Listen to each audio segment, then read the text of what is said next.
अस्सलाम वालेकुम। First to video tutorials के अंदर हमने ये देखा कि हम किस तरह कॉम्बिनेशनल सर्किट्स HDL कोडर के ऊपर मॉडल कर सकते हैं और किस तरह उनका हम वेरिलॉग कोड जनरेट करके उनको FPGA बोर्ड के ऊपर टेस्ट कर सकते हैं। आज के ट्यूटोरियल का ऑब्जेक्टिव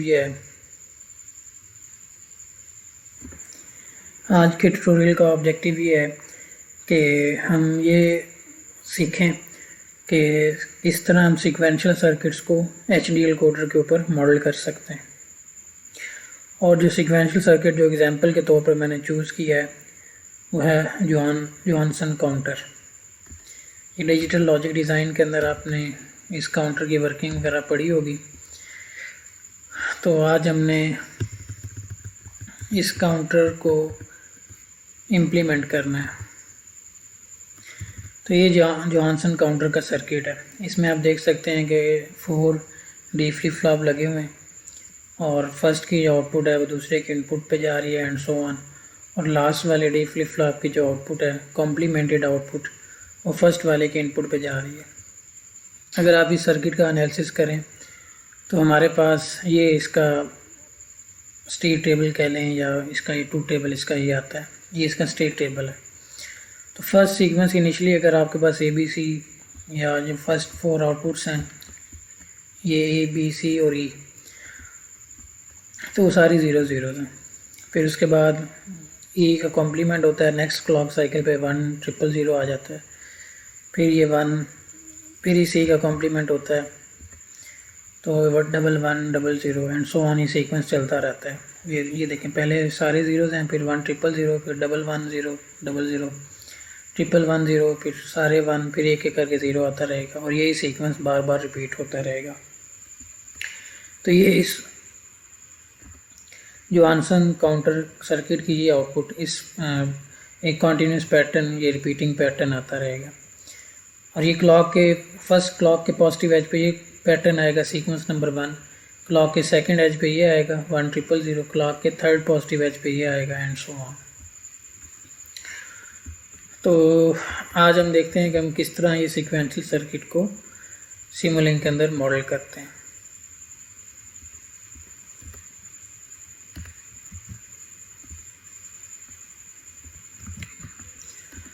तो सबसे पहले आपने सिमुलिंक मॉडल इसको ओपन करना है। ब्लैंक मॉडल से हम स्टार्ट करेंगे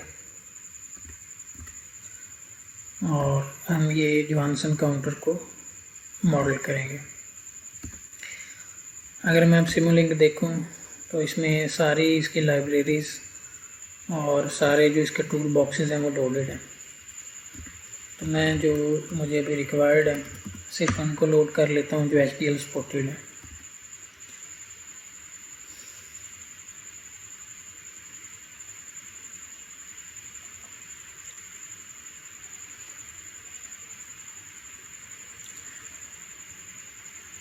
ओके, तो अब इसमें जो बेसिक एलिमेंट यूज़ हो रहा है वो D फ्लिप फ्लॉप है। तो D फ्लिप फ्लॉप को हम डिले के साथ मॉडल करते हैं। तो ये हमारा आप कह लें कि फर्स्ट D फ्लिप फ्लॉप आ गया। अब हमें 4 D फ्लिप फ्लॉप चाहिए।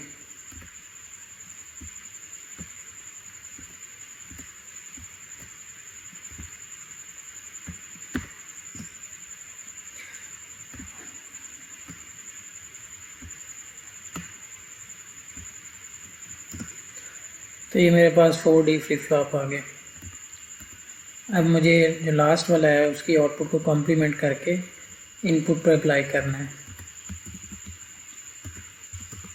तो मैं यहाँ पे नॉट टाइप करता हूँ तो मेरे पास नॉट गेट आ जाएगा।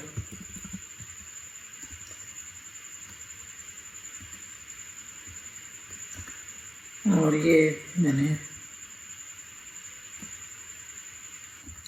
ये कनेक्ट कर दिया। अब ये सर्किट ये जोहानसन काउंटर को मिमिक कर रहा है।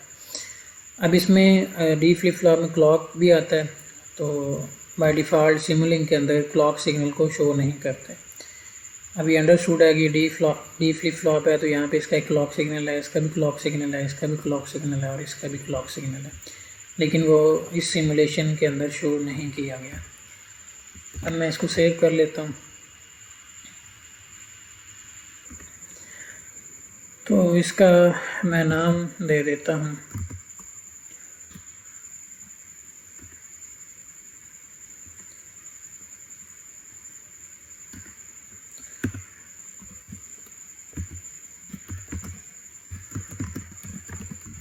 Johnson counter tutorial 3।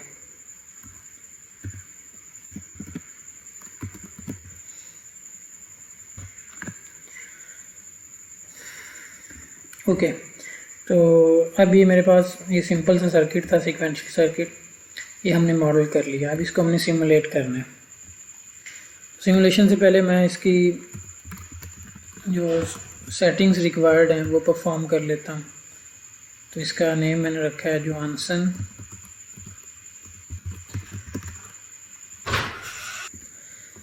तो इसका मैं नेम लिख लेता हूँ जॉनसन काउंटर ट्यूटोरियल 3।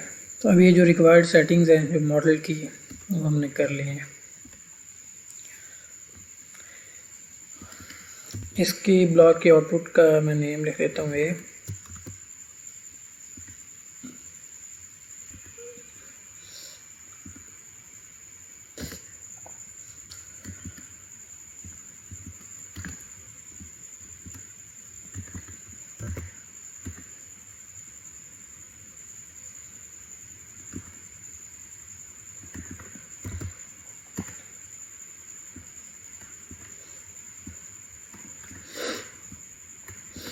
ओके, तो ये मैंने नेम्स असाइन कर दिए।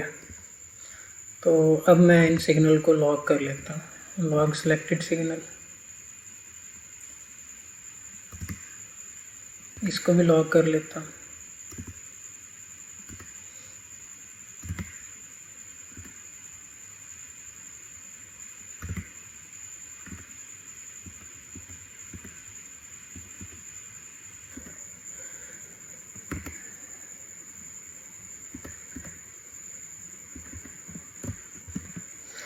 तो ये मैंने सब जो डिले ब्लॉक हैं उनके आउटपुट को नेम भी असाइन कर दिए ABCD के साथ, और उनको लॉक भी कर दिया।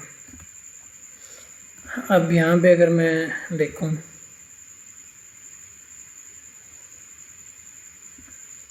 तो मेरे पास जो स्टेप साइज़ है वो ऑटो पे है। तो इसको मैं अपनी मर्ज़ी से फॉर एग्ज़ाम्पल 0.4 कर देता हूँ कि आफ्टर एवरी 0.4 सेकेंड मेरे ये सारे सिग्नल्स की वैल्यू चेंज हो। आप इसको ये अज्यूम कर सकते हैं कि मैंने जो क्लॉक लिया है, एक क्लॉक पीरियड 0.4 सेकेंड है। तो ये जो सीक्वेंशियल सर्किट की जो क्लॉक सिग्नल होता है, तो उस क्लॉक सिग्नल का जो टाइम पीरियड है वो मैंने 0.4 सेकेंड लिया है। ये आप अपनी मर्ज़ी से चेंज भी कर सकते हैं। तो अब अगर मैं इसको रन करूं मॉडल को, तो ये देखें, ये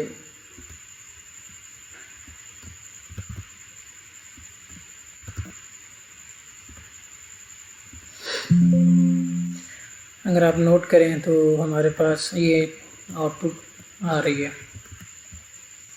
फर्स्ट पे सारे 4 ज़ीरोज़ हैं, तो इनिशली 4 ज़ीरो है, फिर 1 0 0 0। तो टेबल में अगर आप नोट करें 1 0 0 0, फिर 1 1 0 0, 1 1 0 0, उसके बाद 1 1 0, फिर 4 1 है, फिर 1 0 आ गई, फिर 2 ज़ीरोज़, 3 ज़ीरोज़, सारे ज़ीरोज़, फिर दोबारा यही पैटर्न रिपीट होता रहेगा। तो यहाँ से आप वेरीफाई कर सकते हैं, कि हमारा जो जॉनसन काउंटर का सर्किट है वो एग्जैक्टली इस ट्रूथ टेबल के अकॉर्डिंग अपना फंक्शन परफॉर्म कर रहा है। अब हमने इसका कोड जनरेट करना है। इसकी सिमुलेशन वेरिफिकेशन हमने कर ली, तो अब इसका कोड जनरेट करना है।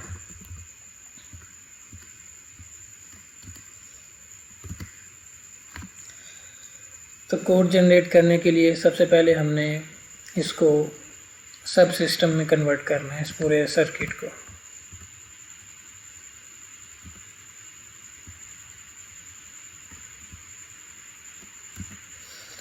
तो मैं यहाँ पे एक स्कोप ब्लॉक कनेक्ट कर रहा हूँ।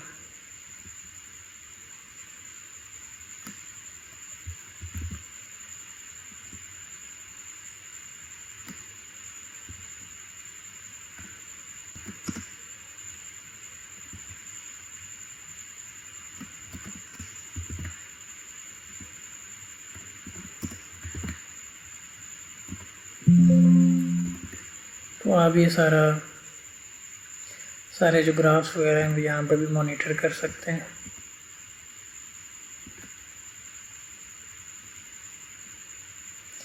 तो यहाँ पे भी सेम रिज़ल्ट है, लेकिन लॉजिक एनालाइज़र उससे ग्राफ्स को, डिजिटल सिग्नल को व्यू करना ज़्यादा इजी है।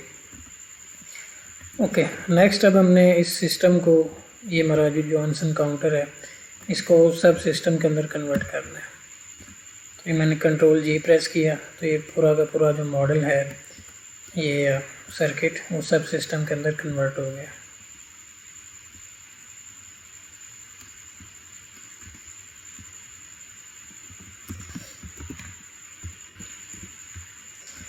मैं सिस्टम का नाम लिख लेता हूँ, जॉनसन काउंटर।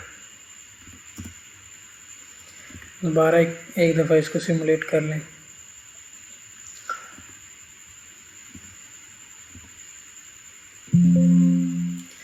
चलिए मैं यहाँ पे अपना जो सैम्पल पीरियड है वो 0.5 ले लेता हूँ, ताकि 1 सेकंड के अंदर 2 वैल्यूज़ अपडेट हों 2 दफ़ा।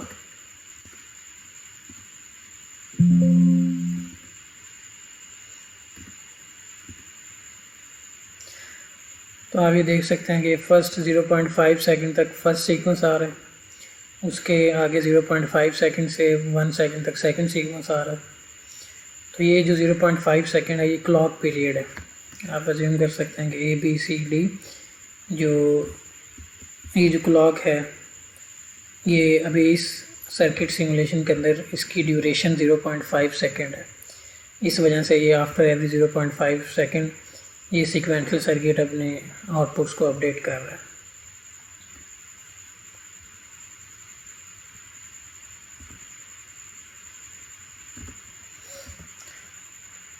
ओके, अब हमने इसका ये जो जॉनसन काउंटर का सर्किट है, इसके सिमुलेशन के अंदर इसके बिहेवियर को चेक कर लिया, ये हमारा फंक्शन परफॉर्म कर रहा है। अब अगर मैं इसका यहीं से कोड जनरेट कर दूं, तो उस सिमुलेशन इन्वायरमेंट के अंदर तो वेरीफाई हो गया कि ये सर्किट, जॉनसन काउंटर का सर्किट हमारा सही फंक्शन परफॉर्म कर रहा है।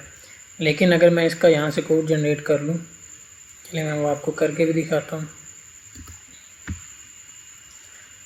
सबसे पहले हम अपनी सेटिंग्स करते हैं, अपनी लैंग्वेज वगैरह सेलेक्ट कर लेते हैं। HDL कोडर में सेटिंग्स में गए हम, यहाँ से वेरिलॉग और रिपोर्ट में हम ट्रेसेबिलिटी रिपोर्ट भी सेलेक्ट कर लेते हैं। इसके बाद मैं चेक करता हूँ क्या इसमें कोई एरर तो नहीं है। तो उसके लिए मुझे पहले सिमुलिंक मॉडल का नेम देना है और उसके बाद ये सब सिस्टम का।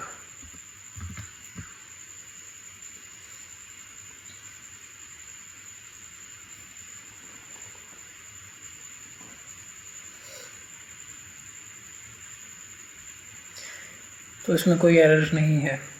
इट मीन कि अब ये हमारा जो सिस्टम है, इससे हम कोड जनरेट कर सकते हैं।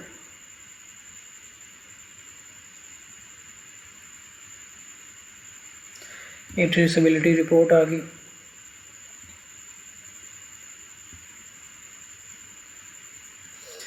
अब देखें, ये हमारा इस पूरे सिस्टम का, जॉनसन काउंटर का, ये हमारा कोड आ गया। अब इस कोड में एक मसला ये है कि अगर मैं इस कोड को डायरेक्टली FPGA बोर्ड के ऊपर अपलोड करूं, तो ये जो क्लॉक सिग्नल है, ये वाला क्लॉक, हमारा जो एक्चुअल FPGA बोर्ड है, उस पर जो क्लॉक एफ क्लॉक ये क्लॉक सिग्नल है, उसकी फ्रीक्वेंसी 100 मेगाहर्ट्ज़ है।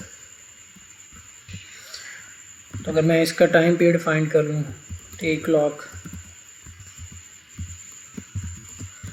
तो वो बनता है जी 1e⁻⁸ और इसको अगर मैं 1e⁻�9 पे डिवाइड करूँ तो ये 10 नैनोसेकंड बनता है। जो हमारा एक्चुअल एफपीजी बोर्ड के ऊपर क्लॉक सिग्नल है उसकी फ्रीक्वेंसी 100 मेगाहर्ट्ज़ है। अगर आप उसका टाइम पीरियड फाइंड करें तो वो 10 नैनोसेकंड है। इट मीन्स के अज्यूम करें कि ये ए बी सी और ये डी वगैरह मैंने एलईडीज़ के साथ कनेक्ट किए हुए हैं। तो पहला ये जो सीक्वेंस है ये ज़ीरो वाला सीक्वेंस नंबर 1 ये डिस्प्ले में आएगा ओनली फॉर 10 नैनोसेकंड, क्योंकि इसने एक क्लॉक पीरियड तक डिस्प्ले में रहना है।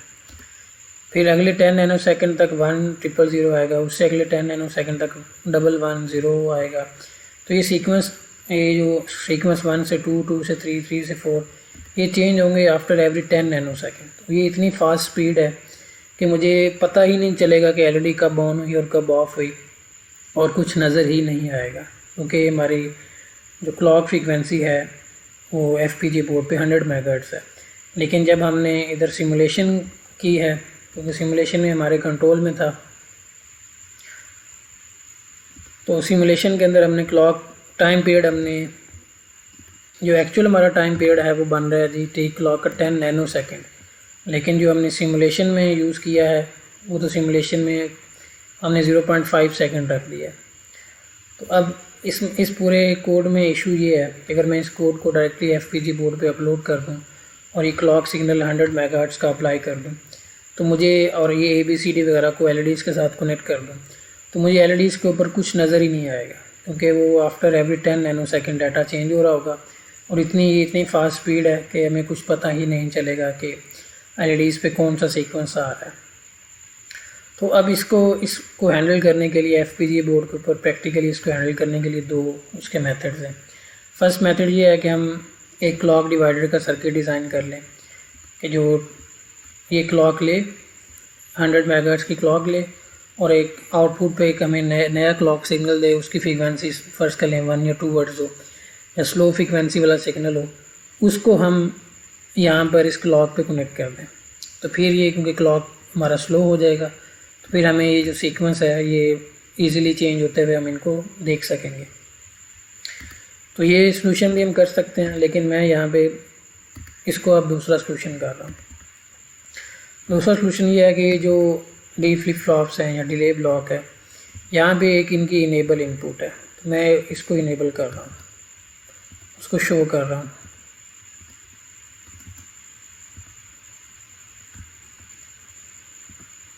और सब की जो इनेबल ये इनपुट है, ये यहाँ पे एक इनपुट पोर्ट बना रहा हूँ।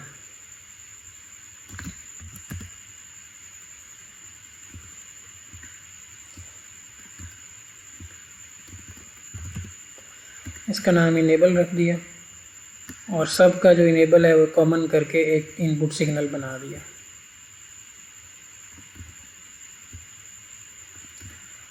अब अगर आप नोट करेंगे तो ये इसकी इनपुट इनेबल आ गई।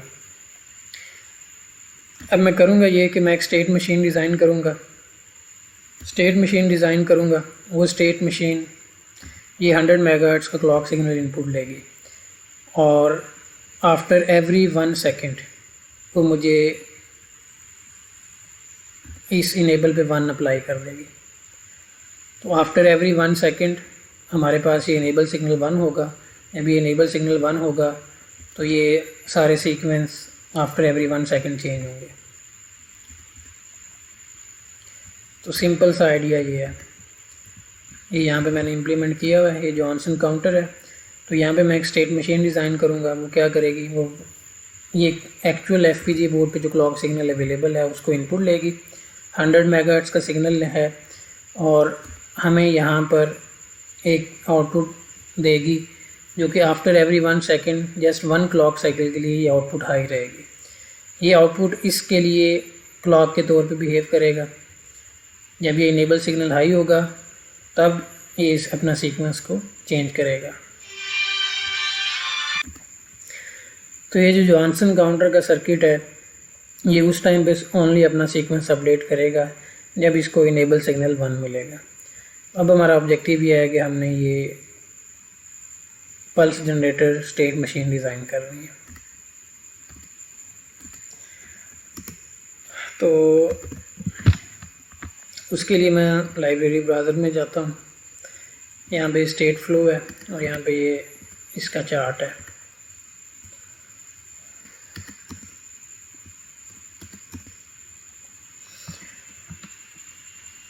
अब अगर मैं इसको डबल क्लिक करूँ तो यहाँ पर ये स्टेट फ्लो के अंदर हम कोई भी किसी किस्म की स्टेट मशीन डिज़ाइन कर सकते हैं। तो अभी जो मुझे स्टेट मशीन रिक्वायर्ड है वो बहुत सिंपल है। ये स्टेट का ब्लॉक है। यहाँ पे स्टेट का नाम लिखेंगे S0 और यहाँ पे मैं लिखूँगा दूसरी स्टेट, उसका नाम है S1।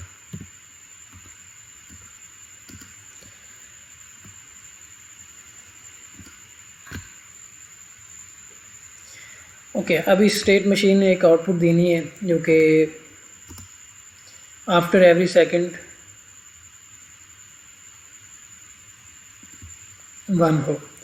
तो मैं इस स्टेट मशीन के अंदर ये स्टेट S0, इसके अंदर एक सिग्नल डिफ़ाइन कर लेता हूँ X और उसकी वैल्यू 0 है। और यहाँ पे कंडीशन दे देता हूँ। यहाँ पे इसका सिंटैक्स है कि जब आपने कंडीशन एंटर करनी है तो स्क्वायर ब्रैकेट्स यूज़ करनी है। और आफ्टर 1 सेकंड यहाँ पर मैं X को 1 कर दूँगा और दोबारा इसको इधर ये अनकंडीशनली इधर ट्रांसफ़र हो जाएगा। तो ये स्टेट मशीन डिज़ाइन होगी कि हमने एक ऐसी स्टेट मशीन डिज़ाइन की जिसके अंदर 2 स्टेट्स हैं, एक S0 है, एक S1 है। S0 पे X की वैल्यू हमारी 0 है, ये इनेबल है, आप इसको कह सकते हैं कि ये इनेबल है। S0 पे हमारा X की वैल्यू 0 है। तो 1 सेकंड तक हमारा सिस्टम इसी स्टेट में रहेगा। जैसे 1 सेकंड का टाइम पूरा हो जाएगा हमारा सिस्टम S1 स्टेट पे चला जाएगा और X को 1 कर देगा। और फिर यहाँ पर S1 स्टेट में सिर्फ एक क्लॉक पीरियड के लिए रहेगा और एक क्लॉक पीरियड के बाद दोबारा अनकंडीशनली दोबारा S0 पे आ जाएगा और X को दोबारा 0 कर देगा। 1 सेकंड फिर इधर रुकेगा, फिर यहाँ से इधर चला जाएगा। अब ये हमारा स्टेट मशीन है। अब इसको यहाँ पर लिखने का कुछ मेथड है। हम अगर ये X0 और X1 इस तरह नहीं लिख सकते, हमने इनको ये क्योंकि बूलियन वेरिएबल है, इसको हमने इसकी टाइप को डिफ़ाइन करना है।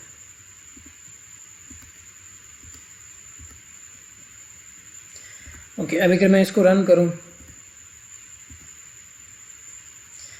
अभी ये रन नहीं होगा, इसमें एरर आएगा। वो कह रहा है कि आपने X जो सिंबल डिफ़ाइन किया है यहाँ पे उसका स्कोप क्या है। तो मैं अभी वो हमारा आउटपुट ही है, स्टेट मशीन की आउटपुट है X, तो उसको मैं आउटपुट कह देता हूँ। अब देखें जब X को मैंने डिफ़ाइन किया तो ये अभी X यहाँ पे आ गया, लेकिन अभी तक मैंने इस X की जो डाटा टाइप है वो डिफ़ाइन नहीं की। मैं यहाँ पे लिख देता हूँ।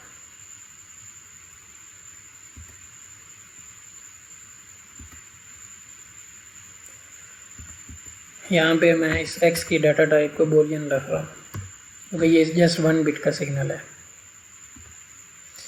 और यहाँ पे अगर हम अपनी जो 1 बिट की वैल्यू है तो इसको हम लिखते हैं लॉजिकल 0। पहले जो 0 था जिसमें X इक्वल 1 है, अभी ये 1 डबल टाइप में आ रहा है। और ये लॉजिकल 0 अब X की वैल्यू, अब X एक बाइनरी वेरिएबल है, उसकी वैल्यू 0 है। यहाँ पर इसी तरह इस 1 को मैं लिखूँगा लॉजिकल 1 ताकि ये डबल टाइप से बूलियन टाइप के अंदर कन्वर्ट हो जाए।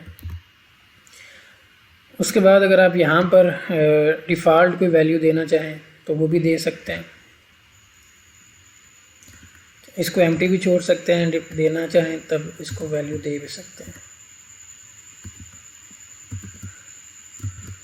तो इसको मैं लिखूँगा डिफ़ॉल्ट वैल्यू X की लॉजिकल 0 और यहाँ पे मैंने एक करली ब्रैकेट्स यूज़ की हैं। ये आउटपुट्स जब आप ट्रांजिशन के ऊपर आउटपुट लिखते हैं तो आप करली ब्रैकेट्स को यूज़ करते हैं। ये इसका सिंटैक्स है देखने का। तो अब ये स्टेट मशीन मेरी हो गई है, डिज़ाइन हो गई है। तो अब मैं इसकी ज़रा स्टेट मशीन की कुछ सेटिंग्स कर लेता हूँ। यहाँ पे मैं स्टेट मशीन की टाइप को डिफ़ाइन कर सकता हूँ, क्योंकि यहाँ पे आप देख सकते हैं कि मेरी जो आउटपुट वैल्यू है एक्स वो ओनली स्टेट्स के अंदर ही आ रहा है, स्टेट्स के अंदर ही आउटपुट चेंज हो रही है। तो ये मोड टाइप मशीन है, तो इसको मैं मोड टाइप डिफ़ाइन कर देता हूँ।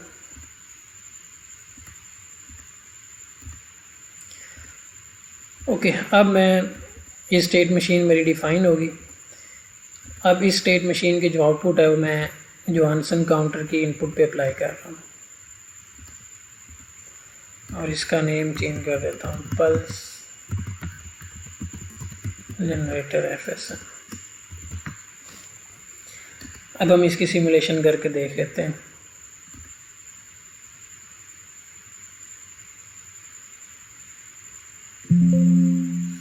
मैं आपको यहाँ पे एक स्कोप ब्लॉक लगाता हूँ और स्टेट मशीन की जो आउटपुट है वो शो करता हूँ।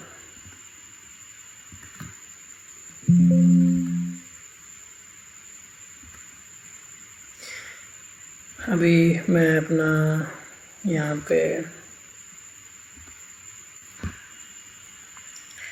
अज्यूम करें कि ये मेरा वो एक्चुअल टाइम वो है FPG की क्लॉक फ्रीक्वेंसी का, उससे जो टाइम पीरियड निकलता है वो ये है। उसको मैं अभी ले रहा हूँ 0.1 या 1 मिली सेकेंड ले लेता हूँ, 1e-3। अभी मैंने जो क्लॉक पीरियड लिया है वो 1e-3 1 मिली सेकेंड का मैंने क्लॉक का जो यहाँ पर टी क्लॉक लिया है अभी मैं 1e-3 ले रहा हूँ।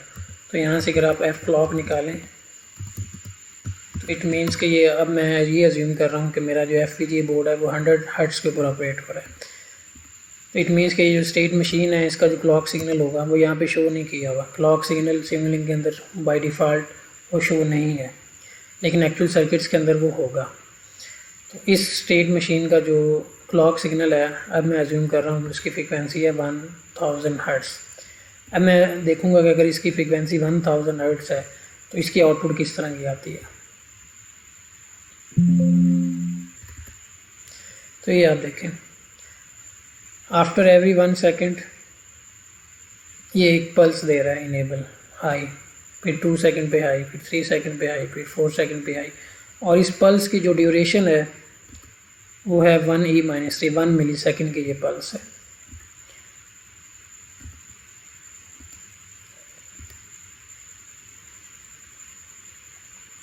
फॉर एग्जाम्पल अगर मैं थोड़ा सा इसकी पल्स को बढ़ा के दिखाऊँ आपको, 5 मिली सेकेंड कर देता हूँ।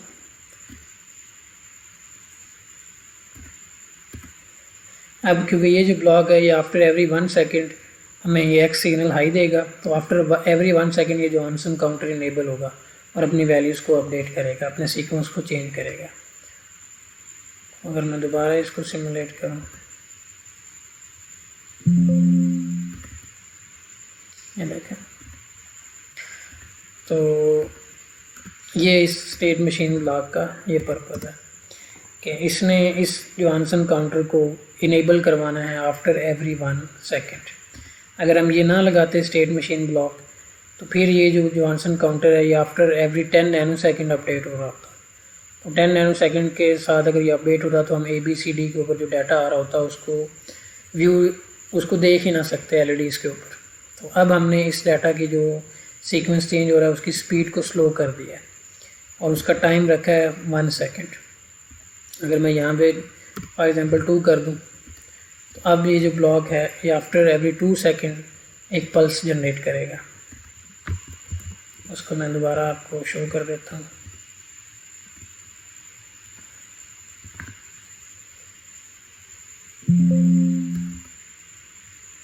ये देखें, अब 2 सेकेंड पे एक पल्स आ रही है, फिर 4 सेकेंड पे आ रही है, फिर 6 सेकेंड पे आ रही है।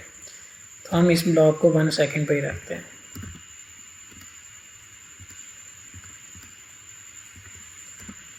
तो ये ब्लॉक अब after every 1 second Johansson counter को इनेबल करेगा और हमारा ये सीक्वेंस, अब आप ये कह सकते हैं कि ये जो फर्स्ट सीक्वेंस है ये भी 1 सेकेंड तक डिस्प्ले में रहेगा, फिर ये सेकंड सीक्वेंस 1 सेकेंड तक डिस्प्ले में आएगा LEDs पे, फिर थर्ड सीक्वेंस डिस्प्ले में रहेगा या LEDs पे आएगा 1 सेकेंड तक, एंड सो ऑन। तो ये सारे के सारे जो सीक्वेंस नंबर 1 से 8 है ये अब 1 सेकेंड तक LEDs के ऊपर डिस्प्ले में रहेंगे।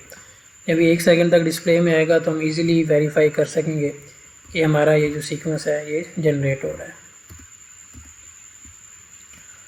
ओके, अब जो आखिरी चीज़ जो आपने याद रखनी है वो ये है कि जब आपने फाइनल सिस्टम का कोड जनरेट करना है सीक्वेंशियल सिस्टम का, तो आपने हमेशा जो एक्चुअल आपकी फ्रीक्वेंसी है उससे जो टाइम पीरियड निकलता है वो यहाँ पे एंटर करना है। अब क्योंकि मैं फाइनली सिस्टम का कोड जनरेट करने लगा हूँ जो हार्डवेयर पे रन होगा, तो हार्डवेयर पे जो मेरा क्लॉक सिग्नल है उससे कितना टाइम पीरियड है वो मैंने यहाँ पे रखना है। तो मुझे पता है कि मेरे पास जो FPGA बोर्ड है वो 100 मेगाहर्ट्ज़ पे ऑपरेट होता है। तो यहाँ से अगर मैं इसकी टी क्लॉक फाइंड करूँ तो है 1E-8, तो मैं इसी को यहाँ से कॉपी करूँगा और यहाँ पे पेस्ट कर दूँगा। ये स्टेप लाजमी करना है जब आप फाइनल कोड जनरेट करेंगे उससे पहले, तब आपका जो कोड है वो एग्जैक्टली हार्डवेयर पे सही फंक्शन परफॉर्म करेगा। अब ये देखें, अब क्योंकि मैंने वो 10 नैनोसेकंड रख दिया है, अब अगर मैं सिमुलेशन को रन करूँगा तो अब क्योंकि स्टेप साइज़ बहुत स्मॉल है, अब इस सिमुलेशन को रन होने में बहुत ज़्यादा टाइम लगेगा। ये देखें, अब तो सिमुलेशन इन्वायरमेंट में पहले हम स्टेप साइज़ 0.5 या 1 सेकंड इसी वजह से रख रहे थे कि हमारे जो सिमुलेशन है ये फास्ट हो जाए।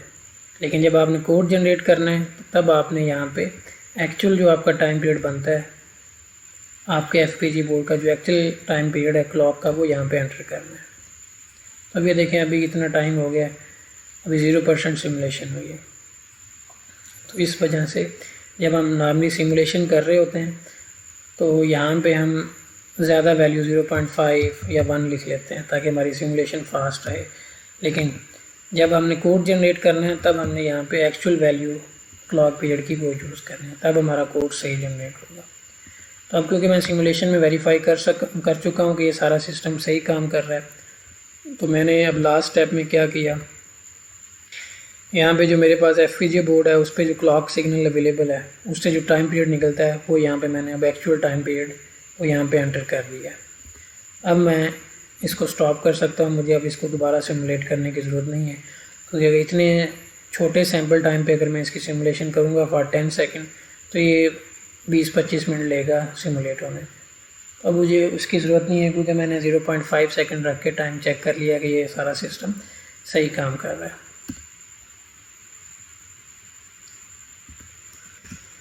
ओके, अब फाइनल स्टेप ये है कि आपने जब ये मैंने अब सिमुलेशन स्टॉप कर दी। फाइनल स्टेप ये है कि अब आपने इस पूरे का दोबारा सब सिस्टम बनाना है। तो मैं इन दोनों स्टेट मशीन ब्लॉक को और जॉनसन काउंटर को दोनों को सिलेक्ट करता हूँ। सिलेक्ट करने के बाद मैं इनको ग्रुप बना देता हूँ।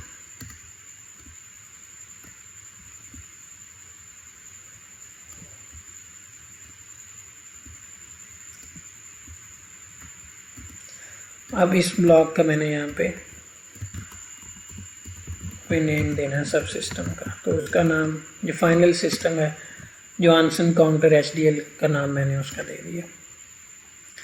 अब ये इस सिस्टम का मैं कोड जनरेट करूँगा, और इस जॉनसन काउंटर HDL में 2 सिस्टम्स हैं, एक स्टेट मशीन का ब्लॉक है और एक जॉनसन काउंटर का ब्लॉक है। तो अब मैं दोबारा से वेरीफाई करूँगा कि क्या इसमें इस पूरे सिस्टम में कोई सिंटैक्स वगैरह एरर्स वगैरह तो नहीं है। जॉनसन काउंटर सिमुलिंक मॉडल का नाम स्लैश जो आपका सब सिस्टम है फाइनल,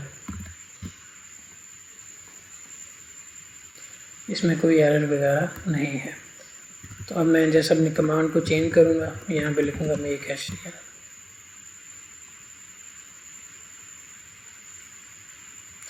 ये मेरी ट्रेसेबिलिटी रिपोर्ट आ गई और ये मेरा यहाँ पे कोड जनरेट हो गया। अब अगर आप देखें तो मेरे पास 3 कोड आए हैं। एक ये टॉप लेवल मॉड्यूल है जॉनसन काउंटर HDL के नाम से, ये टॉप लेवल का है।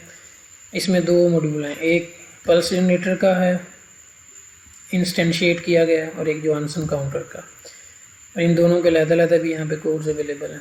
ये पल्स जनरेटर स्टेट मशीन, ये उसका वेरिलॉग कोड आ गया, ठीक है। और ये मेरे पास जॉनसन काउंटर, ये उसका कोड आ गया।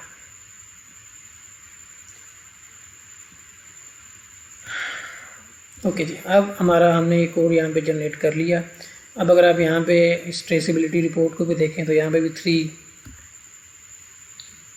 जॉनसन काउंटर, पल्स जनरेटर और ये सारे कोड आ रहे हैं।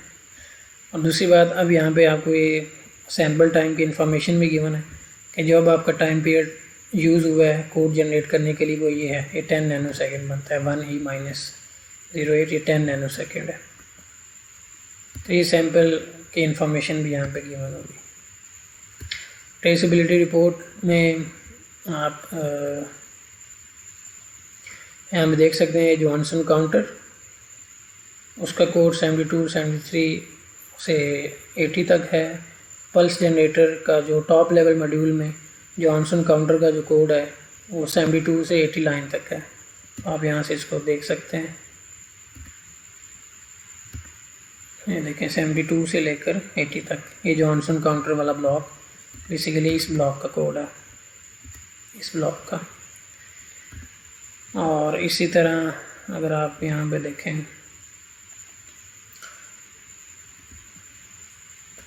पल्स जनरेटर का जो कोड है वो लाइन 67 से लेकर 71 तक है।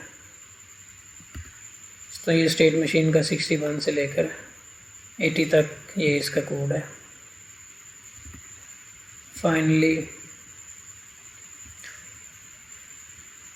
अब यहाँ पे देखें ये डिले ब्लॉक हमने यूज़ किया है, ये देखें यहाँ पे ये डिले है, ये डिले 1 है, ये डिले 2 है, ये डिले 3 है, इनके बारे में इंफॉर्मेशन आ रही है। जो डिले है उसका कोड ये लाइन नंबर 110 से लेकर लाइन नंबर 125 तक है। तो यहाँ पे आप ये जो ब्लॉक है इस ब्लॉक का कोड इन लाइंस पे जनरेट हुआ है।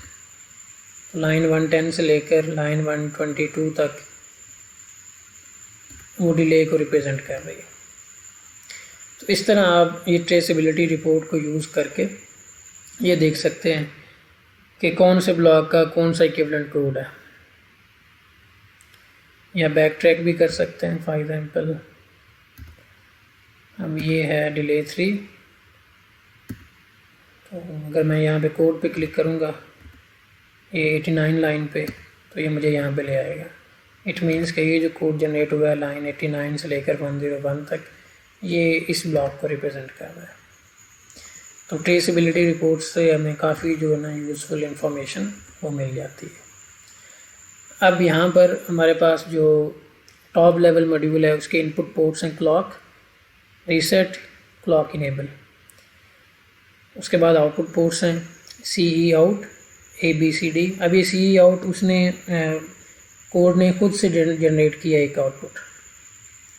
जब भी कोई सीक्वेंशियल सर्किट आप डिज़ाइन करेंगे तो एक उसकी clock input simulation HDL coder generate करेगा, एक रीसेट जनरेट करेगा, एक CE आउट ये आउटपुट जनरेट करेगा, और ये 3 इनपुट्स बाय डिफ़ॉल्ट आएंगी और ये एक आउटपुट बाय डिफ़ॉल्ट आएगी। अभी हमने CE आउट हमने डिफ़ाइन नहीं किया, ये कोड में ऑटोमेटिकली जनरेट हुआ है।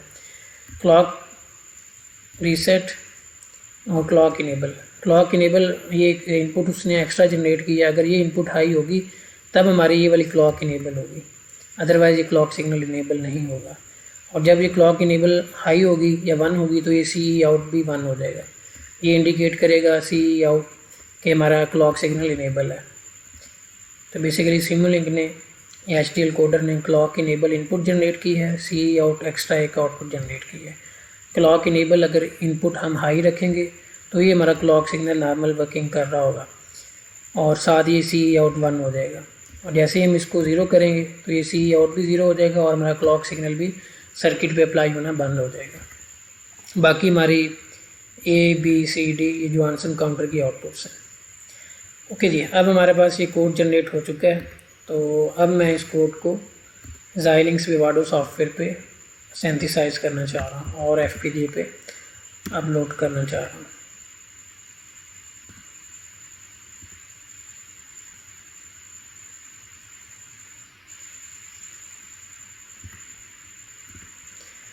अब ट्रेसेबिलिटी रिपोर्ट वगैरह और ये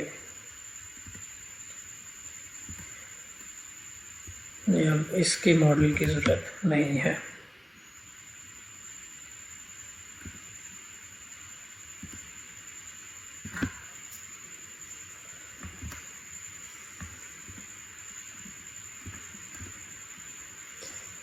तो मैं यहाँ पे जो अपना फाइनल नेम है वो इसी पे टॉप लेवल मॉड्यूल के नाम पे रखता हूँ, प्रोजेक्ट का नेम। ये इसकी लोकेशन है।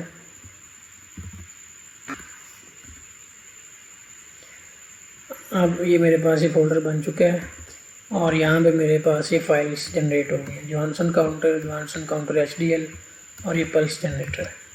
ये मैं यहाँ से सिमलिंक वाले फाइल फ़ोल्डर से कॉपी करके इस Xilinx वाले फ़ोल्डर में पेस्ट कर रहा हूँ। यहाँ से फाइल्स को ऐड करूँगा, जो ये तीनों कोडिंग फाइल हैं। नेक्स्ट यहाँ पे डिवाइस नंबर एंटर करना है।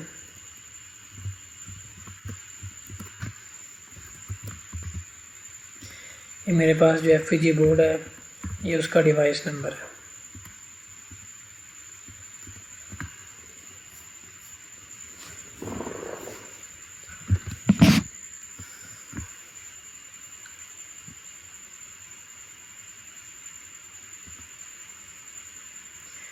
तो ये जॉनसन काउंटर, ये टॉप लेवल मॉड्यूल है। अभी कमेंट्स वगैरह आप इसको अगर डिलीट करना चाहें तो कर सकते हैं।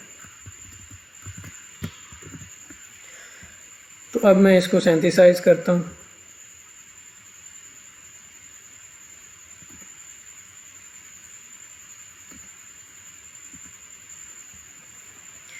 ये देखने के लिए कि क्या ये जो HDL कोडर से कोड जनरेट हुआ है क्या उसमें कोई एरर तो नहीं है, क्या वो सिंथेसाइज हो जाता है कोड।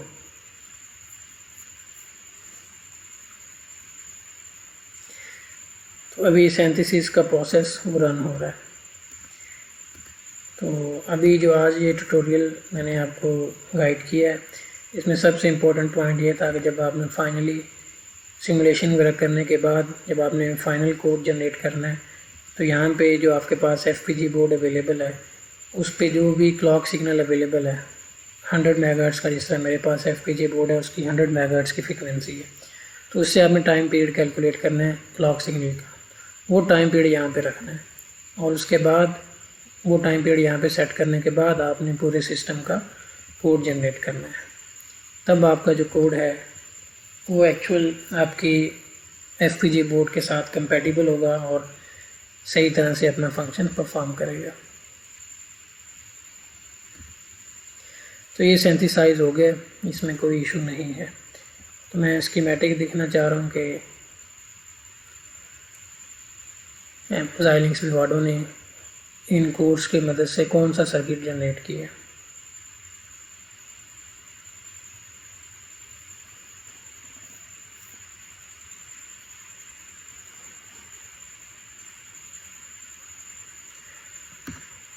तो ये देखें, ये सिंथेसाइज हुआ है हमारा सर्किट जो कि Xilinx विवाडो ने सिंथेसाइज किया। और आप इसमें देखें ये क्लॉक सिग्नल है, पल्स जनरेटर का क्लॉक जा रहा है। अभी 100 मेगाहर्ट्ज़ का क्लॉक है हमारे FPGA बोर्ड पे और यही क्लॉक इधर भी जा रहा है।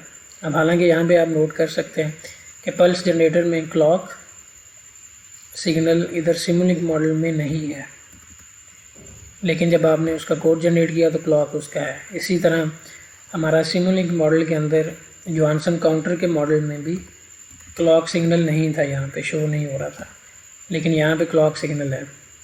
उसी तरह रीसेट सिग्नल इसका भी है, इसका भी है, और उसके बाद क्लॉक इनेबल सिग्नल इसका भी है, इसका भी है।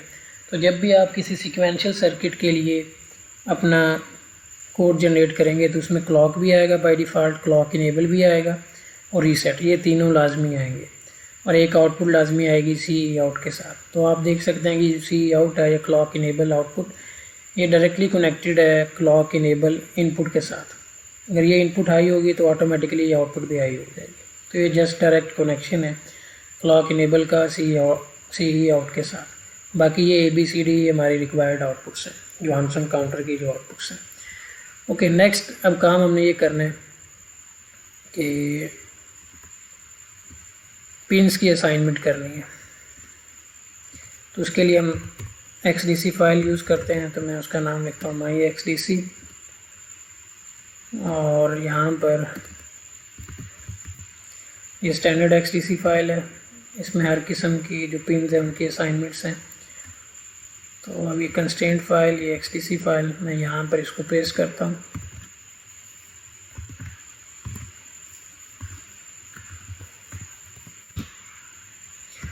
तो सबसे पहले मेरे पास जो इनपुट्स हैं वो रीसेट है, क्लॉक इनेबल है और क्लॉक है।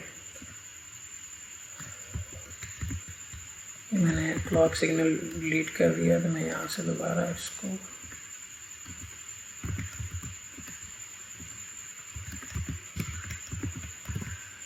ओके, तो ये कमेंट्स में इसको डिलीट करता हूँ। ये क्लॉक सिग्नल लिखा हुआ है, इसको मैं अनकमेंट कर रहा हूँ। अब यहाँ पे देखें लिखा है क्लॉक 100 मेगाहर्ट्ज़। तो यहाँ पर जो मेरा ये क्लॉक है, ये 100 मेगाहर्ट्ज़ का क्लॉक सिग्नल आ रहा है पिन E3 के ऊपर। तो अब वो मैं वहाँ पे क्लॉक लिख रहा हूँ। तो इट मीन्स कि मेरा जो कोड है उसमें जो क्लॉक इनपुट है, अब उस पर 100 मेगाहर्ट्ज़ का क्लॉक सिग्नल अप्लाई हो गया। अब मेरे पास दो इनपुट्स बच गई, एक रीसेट और एक क्लॉक इनेबल। तो रीसेट में पहले दो स्विचेस मेरे यूज़ होंगे। तो मैं यहाँ से रीसेट को उठाता हूँ और उसको कनेक्ट कर देता हूँ स्विच 0 पे। ये स्विच 0 पे रीसेट कनेक्ट हो गया। और ये जो लास्ट स्विच है, स्विच नंबर 15, यहाँ पे मैं अपना कनेक्ट कर देता हूँ क्लॉक इनेबल। किसी भी कर सकते हैं। मैं रीसेट को मैंने स्विच 0 पे कनेक्ट कर दिया और क्लॉक इनेबल इनपुट मैंने स्विच 15 पे कर दी। अब इस तरह हमारी LEDs हैं, इन पे हमने आउटपुट्स को कनेक्ट करना है।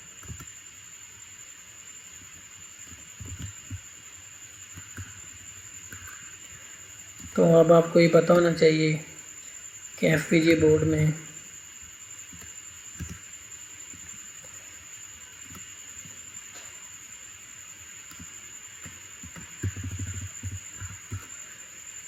ये स्विच 0 है, ये स्विच 1 है एंड सो ऑन। ये स्विच 15 है। इस स्विच 0 के सामने LED 0 है, फिर इस स्विच 1 के सामने LED 1 है एंड सो ऑन। और यहाँ पे LED 15 यहाँ पे है। तो मैं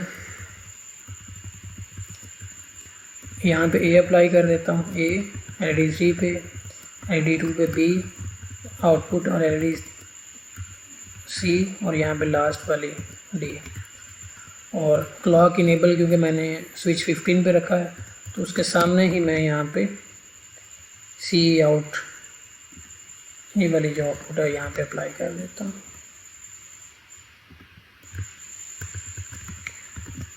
तो मैंने यहाँ पे क्लॉक इनेबल रखा है, यहाँ पे C आउट, यहाँ पे ये रीसेट है, ये D आउटपुट है, ये C है, ये B है और ये A B C D।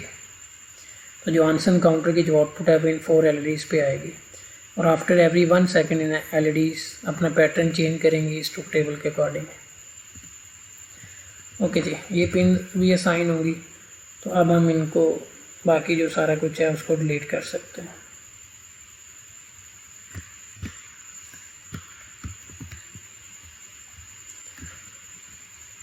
इसको मैं रीलोड करता हूँ, मेरी पिन्स की असाइनमेंट होगी। उसके बाद इस फाइनल स्टेप ये है कि मैंने अपनी बिट स्ट्रीम फाइल को जनरेट करना है।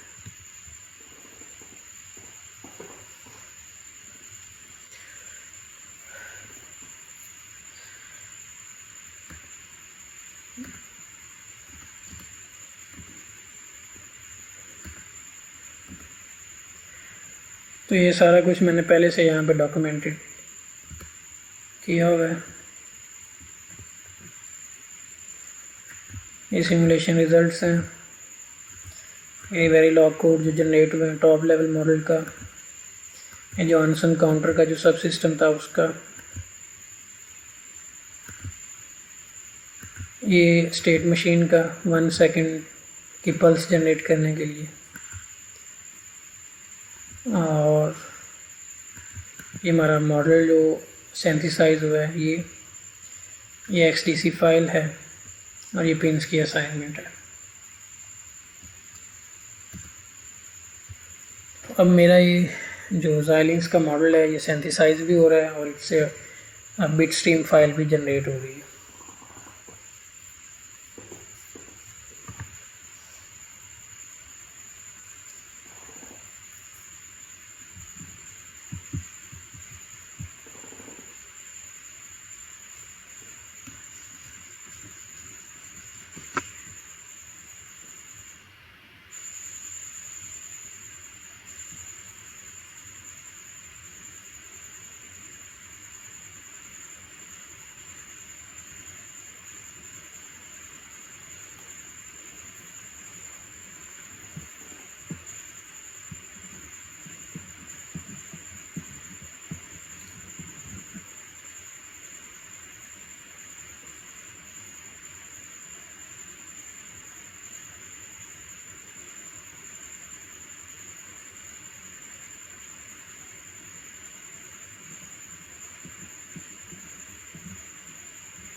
बिट स्ट्रीम फाइल के जनरेट होने में 2 से 3 मिनट का टाइम लग सकता है।